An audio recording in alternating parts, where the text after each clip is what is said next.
It's summertime. We know that from the heat that we see every day here in Florida. It is summertime. And the snacking is easy. Or is it?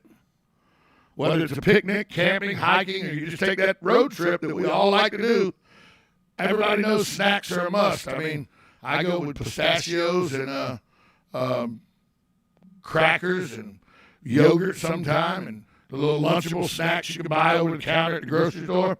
The right ones can provide energy, decrease hunger, and keep you from overeating at mealtime. Now, I don't know whether I make smart choices or not, but when it comes to portable, packable snacks, best-selling author and registered dietitian Kristin Kirkpatrick knows what's best, and she joins us now. Kristin, good morning to you. Good morning to you as well. Great to be on your show today. Thank you. So I said that when I go, a lot of times we do the little Lunchables that you can buy over the counter at your local grocery store. We take a bag of pistachio nuts. I'll tell you, I'll be honest, we take a can of potato chips and then we take diet sodas and water. We're probably doing pretty good, right? Well, it depends on a lot of different factors, right? I mean, during the summertime, a lot of times we're out all day long, and I'm not sure if a bag of potato chips is going to keep your energy up from 8 a.m. to 8 p.m. Which is why I probably want to take a nap about 2 p.m. every day when we're on vacation. There you go. That makes sense. Talk about... Hopefully we can come up with some great alternatives. Well, in summertime, people are more likely to be looking for that perfect snack to take with them. Why is that? Yeah, well, I mean, number one, we are simply more on the go, right? Hot weather, as you had mentioned earlier, we are out of the house. We might be gone all day long. So the perfect snack is really only going to be perfect if it sustains energy, if it makes us feel good about our choice, if it doesn't want to make you take that nap at 2 o'clock, right? We want to be out throughout the day and enjoying the summer and enjoying the activity. So getting things that are nutrient-dense are really going to be critical. Are there certain snacks we should choose for certain activities? Yeah, so I'm so excited to be partnering with Quest Nutrition to recommend some of my favorite snacks that I recommend to my family, my clients, my friends. And the answer to that is yes. It's really going to be dependent on that activity. So what you're going to do for a hike will be different from a picnic in the park. If I'm hiking and I'm going 4 miles or 4 hours, I need something that's going to sustain my energy. I need something that is non-perishable. I can throw it in my backpack, just forget about it, make it really easy. I absolutely love the Quest chocolate chip cookie dough bars. They have 21 grams of satisfying protein. That really helps me with sustaining energy while I'm on that hike. And it helps with my kids as well because they love it and they get the energy that they're looking for. But let's say I'm doing a picnic. I can do an ice pack and I can do some cheese cubes. I can do some fruit kebabs. I mean, it's really going to depend on what the activity is, how long you're going to be there. The hike is much longer than the picnic, and then having something for everyone. I think, as a mom with 2 small kids, I need variety. I need them to have a lot of different choices regardless of the environment. I will tell you, I love that Quest French vanilla protein bar. I'm a big fan of that, so I do eat that on the regular. What are some of the newest ideas, though, that are tasty and nutritious for snacking? Because we know cheese blocks and we know fruit and we know, some of the meats are protein and some of the nuts are protein. But what are some of the newest ideas that are tasty and nutritious?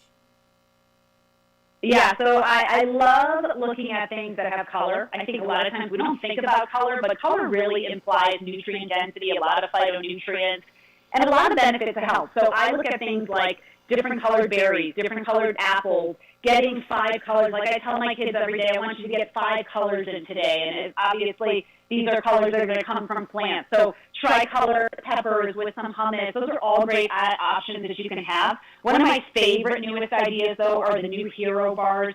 The Hero bars are amazing because they have the protein, but only 1 gram of sugar and 1 gram of net carbs. 2 new flavors, cookies and cream and chocolate coconut. And they're such a great pick-me-up. Also non-perishable, just throw it in your car, throw it in your bag. But they're also good as a dessert, right? I mean, a lot of times my kids are like, oh, Mom, I want a dessert. And so if I have one of the Hero bars with me, it hits the mark. It's exactly what I need, and it's exactly what my kids need to sustain that energy. I go to amusement parks a lot. We have annual passes, so I go to amusement parks and walk. But really, kids are the ones that, from daybreak to dark, are the ones that are wide open most of the time, because most of us are at work and stuff. So while I ask for people, but especially kids, what should we remember when it comes to snacking? Yeah, especially with kids, you're absolutely right. We have to feed them correctly and teach them how to feed themselves as well. So when we are piling on the sugar and the carbs, we put them on what I call a blood sugar roller coaster. So these highs and lows that can be really draining of their energy, and they're just kind of done by the middle of the day. So instead, I tell my clients, make sure your kids are getting in their snack fiber and protein. Fiber and protein are going to be really critical.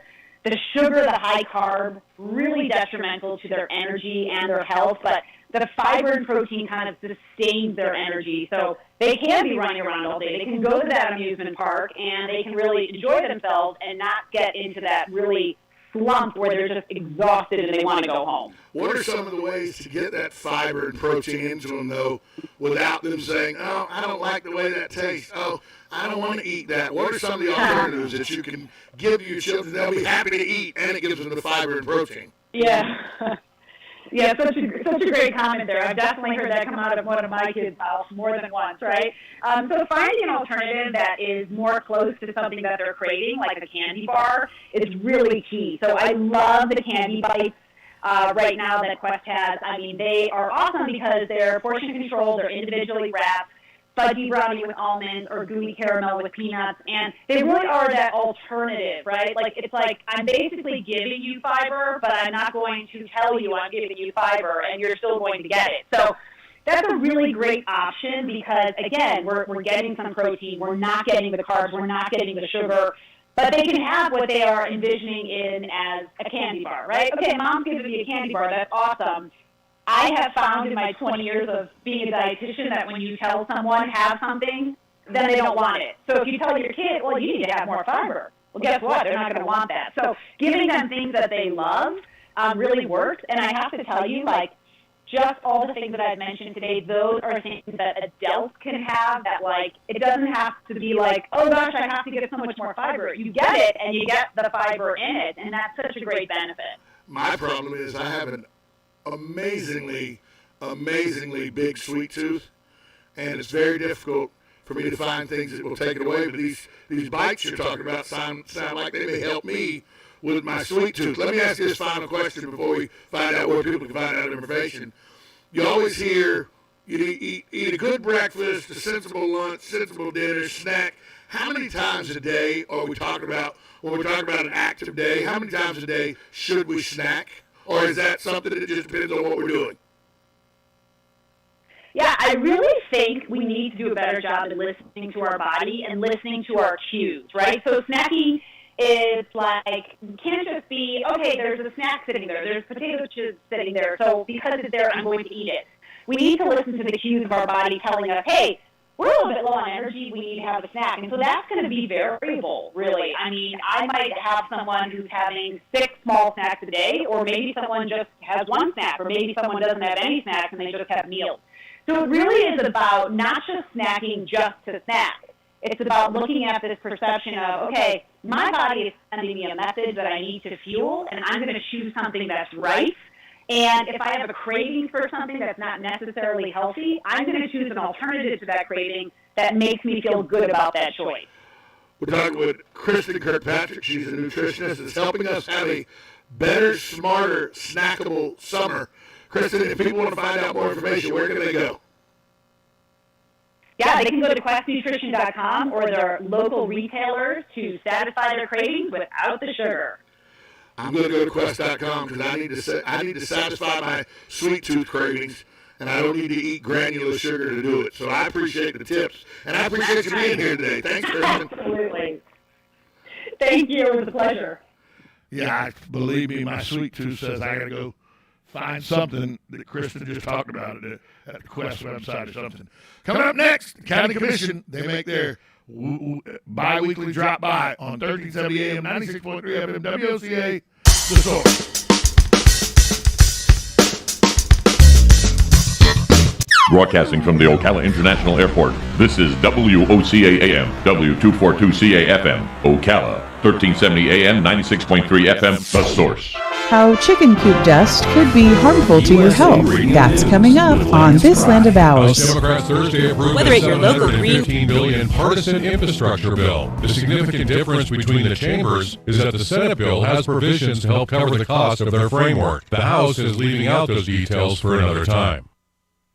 China's rise is a historical inevitability, and it will no longer be bullied, oppressed, or subjugated by foreign countries. Its leader Xi said Thursday during an event commemorating the 100th anniversary of the Chinese Communist Party. Xi said foreign countries that bully China will meet a great wall of steel, end quote. Oregon Governor Kate Brown invoked the Emergency Conflagration Act on Wednesday, allowing the state fire marshal to contribute firefighters and other resources to combat a fire that has grown to 10,000 acres. The fire broke out near Thur, Oregon, Tuesday evening. Thur is just over 100 miles east of Portland. USA Radio News. Hi, this is Wayne Allen Root from my great friends at Freedom Fest. Have you ever been to Mount Rushmore in South Dakota? Well, here's your opportunity. This July 21st through 24th, thousands of liberty lovers are headed to South Dakota for the greatest libertarian show on earth, Freedom Fest. This time held at the Rushmore Civic Center in Rapid City, South Dakota, with a record-setting crowd. Here's your chance to make new friends and meet the country's top political and business leaders, authors, and filmmakers in the land of the free and the home of the brave. Some of the star speakers this year: South Dakota Governor Kristin, Dr. Drew, Larry Elder, U.S. Senator Mike Lee, U.S. Senator Cynthia Loomis, the CEO of Whole Foods, John Mackey, Steve Moore, John Fund, Grover Norquist, Tom Woods, and the infamous pandemic mock trial. Go to freedomfest.com. Use promo code WAR50 to get $50 off the registration fee. That's freedomfest.com with promo code WAR50. Fly there, drive there, bike there, RV there, be there. Freedom Fest in South Dakota. Get your tickets now at freedomfest.com. How chicken coop dust could be harmful to your health. That's coming up on This Land of Ours. Whether at your local green market, corner grocery store, or neighborhood restaurant, you're supporting your community when you buy local. Food grown right here by Florida farmers doesn't need to be shipped this far. That saves